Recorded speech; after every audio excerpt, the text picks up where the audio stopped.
اور گھر میں اتنا سارا دودھ دیکھا, سارے گھر کے برتن دودھ سے بھرے ہوئے دیکھے, تو تعجب سے پوچھا کہ ام معبد یہ سب کیسے ہوا اور اتنا سارا دودھ کہاں سے آ گیا, کیونکہ گھر میں تو کوئی دودھ دینے والی بکری بھی نہیں تھی. تب ام معبد نے تو حضور کا نہ نام پوچھا تھا, نہ عطا پتہ پوچھا تھا, نہ ان کو یہ معلوم تھا کہ وہ کہاں سے آئے اور کدھر کو گئے.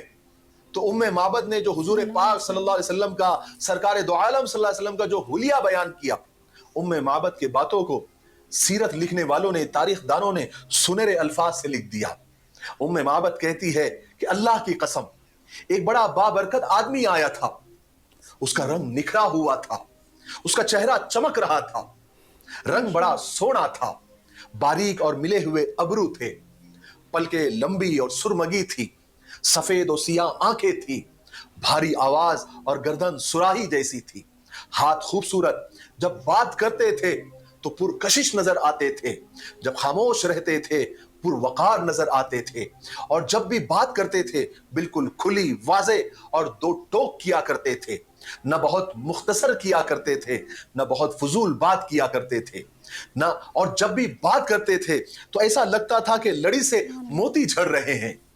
کیا بتاؤں, ابو معبد دور سے دیکھنے میں سب سے تابناک اور پرجمال نظر آتا تھا, اور جب قریب آتا تھا تو اور زیادہ خوبصورت اور شیریں نظر آتا تھا. یعنی اگر سیدھے سادے الفاظ میں اگر کہا جائے تو دور سے بھی سونا نظر آتا تھا, اور جب قریب آتا تھا تو اور سونا نظر آتا تھا. کالے اور چمکدار بال, درمیانہ قد, نہ بہت زیادہ بونا کہ نگاہوں میں نہ جچے, نہ بہت زیادہ لمبا کہ ناگوار گزرے, اور اس کے جو ساتھی تھے اس کے ارد گرد حلقہ بنائے ہوئے رہتے تھے. آپ جب کچھ فرماتے تھے تو توجہ سے سنتے تھے, جب آپ کوئی حکم کرتے تھے تو ان کے ساتھی اٹھ کر فوراً بجا لاتے تھے. ام معبد نے سرکار دو عالم صلی اللہ علیہ وسلم کا ایسا نقشہ کھینچا کہ سننے والے کو ایسا لگتا تھا کہ وہ آپ صلی اللہ علیہ وسلم کو بالکل سامنے دیکھ رہا ہے. ابو معبد فوراً سمجھ گئے کہ یہ وہی شخص تھے, یہ وہی شخصیت تھی جس کو مکہ والے اور قریش بے چینی سے, بے قراری سے ڈھونڈ رہے ہیں, اور وہی نبی آخر الزماں ہے. اور کہا کہ جب بھی میری ان سے ملاقات ہوگی تو میں ضرور ان کی پیروی کروں گا. حضرت عروہ بن زبیر رضی اللہ تعالیٰ عنہ فرماتے ہیں کہ مکہ والوں نے سرکار دو عالم صلی اللہ علیہ وسلم کی مکہ سے روانگی کی خبر سن لی تھی. ان کو معلوم تھا کہ حضور مکہ اور مدینہ کے بیچ میں ہیں اور کبھی بھی پہنچ سکتے ہیں, اس لیے وہ لوگ روزانہ صبح صبح حرہ نامی ایک مقام پر پہنچ جاتے تھے, آپ کا انتظار کرتے تھے. جب دوپہر میں دھوپ سخت ہو جاتی تھی تو اپنے گھروں کو واپس چلے جاتے تھے. ایک دن ایسے ہی لمبے انتظار کے بعد جب وہ گھروں کو واپس لوٹ رہے تھے تو ایک یہودی اپنے کسی کام سے ایک ٹیلے پر چڑھا تو کیا دیکھتا ہے کہ کچھ سوار سفید کپڑوں میں, جیسے ان کے بدن سے چاندی چھٹک رہی تھی, تشریف لا رہے ہیں. اس نے بے خود ہو کر آواز لگائی کہ اے عرب کے لوگو, اے عرب کے لوگو, وہ دیکھو وہ رہا تمہارا نصیب جس کا تم بے چینی سے انتظار کر رہے تھے. یہ سنتے ہی قبا کے مسلمان ہتھیاروں کی طرف دوڑے, کیونکہ اس وقت ہتھیاروں سے ہی استقبال کیا جاتا تھا. ہر طرف تکبیروں کی آوازیں بلند ہو رہی تھی. سارا قبا کا علاقہ آپ کے استقبال کے لیے گھروں سے نکل گیا. جب آپ صلی اللہ علیہ وسلم کی اونٹنی قریب آئی تو سب لوگ حضرت ابوبکر صدیق کو ہی سلام کرنے لگے, کیونکہ انہوں نے حضور کو کبھی دیکھا ہی نہیں تھا. یہاں تک کہ آپ صلی اللہ علیہ وسلم پر جب دھوپ آئی تب حضرت ابوبکر صدیق رضی اللہ عنہ نے آپ پر چادر تان دی تاکہ آپ پر سایہ ہو جائے. تب جا کر لوگوں نے آپ صلی اللہ علیہ وسلم کو پہچانا. پھر رسول پاک صلی اللہ علیہ وسلم قبا میں کلثوم بن ہدم کے مکان پر آپ نے قیام کیا, اور ادھر کھلے میدانوں میں, مشکل راستوں میں حضرت علی رضی اللہ عنہ اس طرح چل رہے تھے کہ سر پر اگلتا ہوا سورج شعلے برسا رہا تھا اور نیچے تپتے ہوئے ریت پیروں کو جھلسا رہے تھے. لیکن حضرت علی کو صرف ایک ہی دھن تھی, اور وہ تھی کہ سرکار دو عالم صلی اللہ علیہ وسلم سے میں جا کر مل جاؤں, ان سے ملاقات ہو جائے. ویسے ہی حضرت علی رضی اللہ عنہ بس چلتے رہے یہاں تک کہ ان کے پیروں میں آبلے پڑ گئے, لیکن انہوں نے چلنا بند نہیں کیا. حالانکہ ان آبلوں کی وجہ سے ان کا چلنا دوبر ہو گیا تھا, مگر منزل پر پہنچنے کی آرزو انہیں روک نہیں پائی. بس وہ چلتے رہے.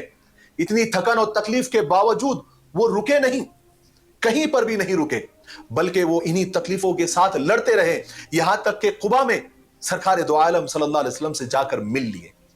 آخر کار حضرت علی رضی اللہ تعالیٰ عنہ قبا کے مقام پر جو مدینہ کے دروازے سے 2 فرسخ کے فاصلے پر ہے، یعنی آج کل کے حساب سے 13-14 کلومیٹر کے ڈسٹنس پر ہے، حضرت علی رضی اللہ عنہ حضور پاک صلی اللہ علیہ وسلم سے جا ملے۔ دونوں کو 2 خوشیاں تھی، ایک تو دشمنوں کی چال سے چھٹکارا پانے کی خوشی، اور دوسرے مدینہ میں داخل ہونے کی خوشی، جو دوستوں کا شہر تھا۔ رسول پاک صلی اللہ علیہ وسلم قباء کے مقام پر 14 دن ٹھہرے۔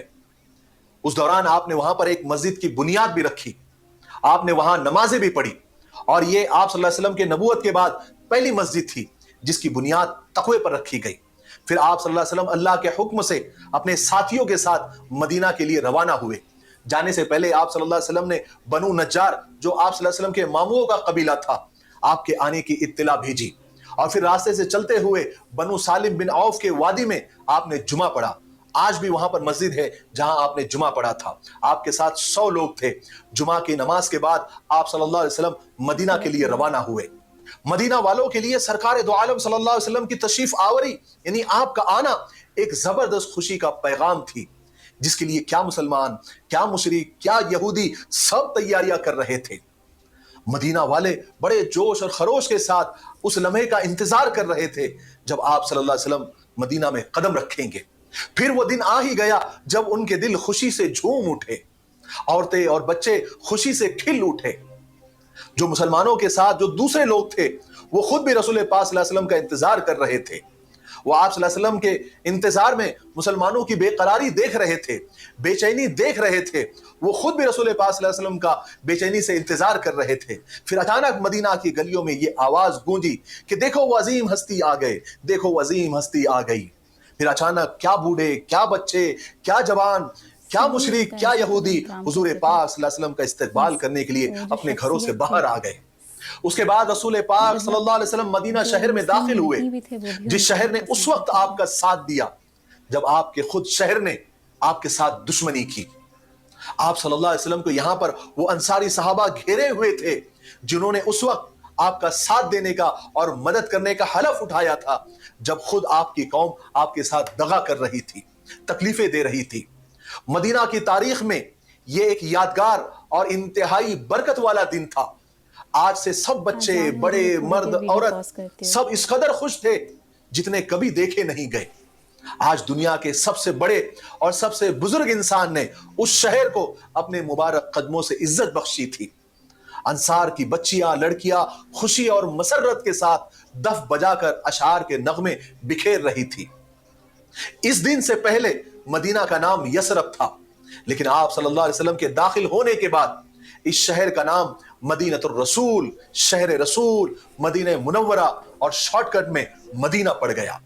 آج کے لیے اتنا کافی ہے، اس لیے اب ہم یہیں پر رکتے ہیں کیونکہ ویڈیو اب کافی لمبا ہو گیا ہے۔ ماشاءاللہ۔ تو آج کا جو پارٹ تھا، پارٹ 39، وہ بہت اچھے سے بیان کیا راشد مفتاحی صاحب نے۔ اور آج کے پارٹ میں ہم نے جو نئی نئی باتیں سیکھی وہ یہی تھی کہ جب ہمارے پیارے نبی حضرت پیغمبر حضرت محمد مصطفیٰ صلی اللہ علیہ وسلم پاک فائنلی مدینہ شریف پہنچے تو وہاں کے لوگوں نے ان کا ویلکم کیا، اور جو یثرب نام تھا ہمارے پیارے نبی کے داخل ہوتے ہی وہ مدینہ منورہ شہر رسول میں کنورٹ ہو گیا، اور شارٹ میں اس کو مدینہ کہا جانے لگا۔ تو یہ تھا آج کا پارٹ جو کہ بہت ہی اچھا تھا، بہت ہی اچھے سے بیان کیا گیا راشد مفتاحی صاحب نے۔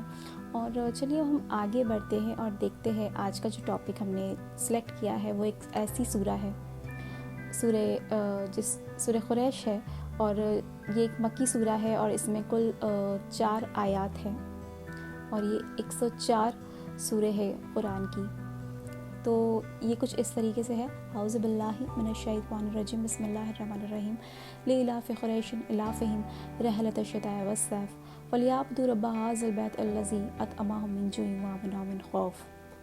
تو اس کا ترجمہ کچھ اس طریقے سے ہے کہ رغبت دی اللہ پاک نے قریش کے لوگوں پر تجارت میں، گرمیوں اور سردیوں کے موسم میں، تو چاہیے کہ وہ عبادت کرے جو کہ رب ہے کعبہ کا، وہ ذات جس نے بھوک میں کھانا کھلایا اور بڑے خوف سے بچایا۔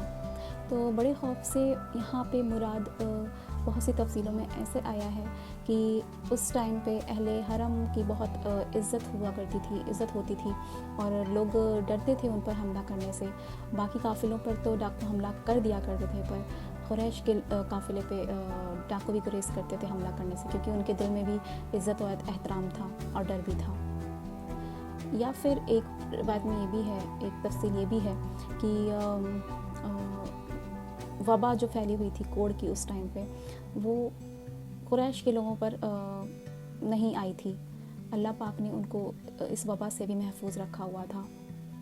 تو اسی طریقے سے یہ ہے، اور ہمیں چاہیے کہ ہم اللہ پاک کی ہر نعمت کا شکر ادا کریں. ہمیں کبھی بھی